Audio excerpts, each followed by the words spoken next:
Alors pour faire le devant, en fait, il y a une erreur qui est communément commise par la plupart des gens, c'est de penser que le chien il doit d'abord venir, éventuellement qu'on doit le forcer à venir. C'est pas tout à fait vrai.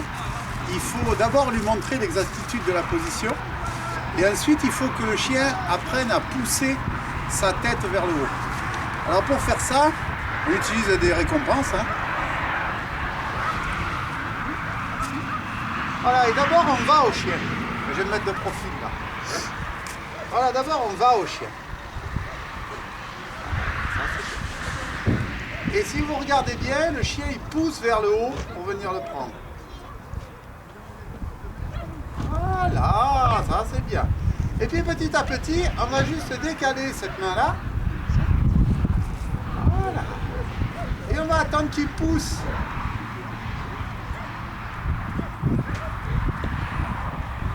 Voilà, ça c'est bien.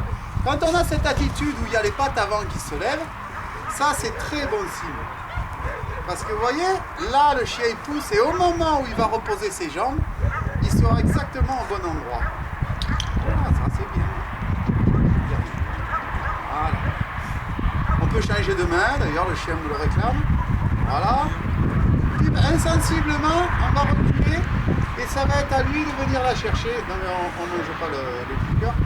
Voilà, ça va être à lui de venir la chercher, y compris en rampant. Il ne s'occupe pas du tout de ce que fait son arrière-main. Il s'occupe uniquement de la position où il y a sa bouffe. Et vous voyez que je me débrouille pour qu'il pousse vers le haut. Et en retombant, il sera nécessairement à la bonne place, à la bonne distance par rapport à moi. Alors une fois qu'on a fait cette période-là, on peut lui demander un déplacement. Donc, et pareil, à l'arrivée, on demande à ce qu'il monte un petit peu. Voilà, ça c'est bien. Et en retombant, il est au bon endroit. Voilà, ça c'est très important. Même s'il a sa patte sur moi, dans un premier temps, je m'en occupe pas. Je peux aussi faire qu'il rentre un peu plus à l'intérieur en écartant les jambes. Voilà, ça y est, il est posé entre mes jambes. Et là, il est très très près de moi. Vous voyez, trop près même. Hein? Et donc, il faudra que j'ai... Vous voyez que cette action de pousser vers le haut. Voilà.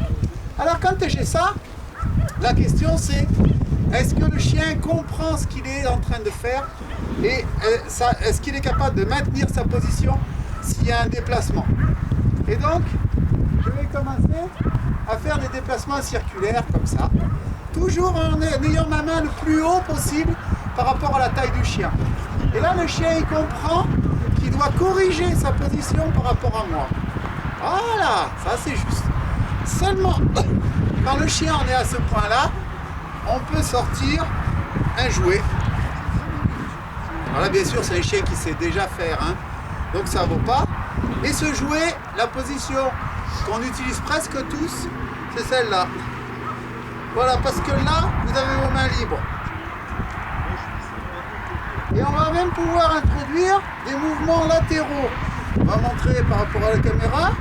Je vais introduire des mouvements latéraux. Ça veut dire que le chien comprend où est-ce qu'il doit se placer. Et son point de repère, ce sont mes épaules. Voilà. Ouah, ah, ah.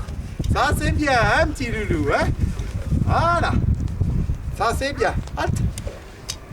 Bien sûr, une fois qu'on aura appris ça en statique, on va lui demander de venir la prendre seule. Assis. Chiffon obligatoire si on veut garder un petit peu la gorge prête. Devant.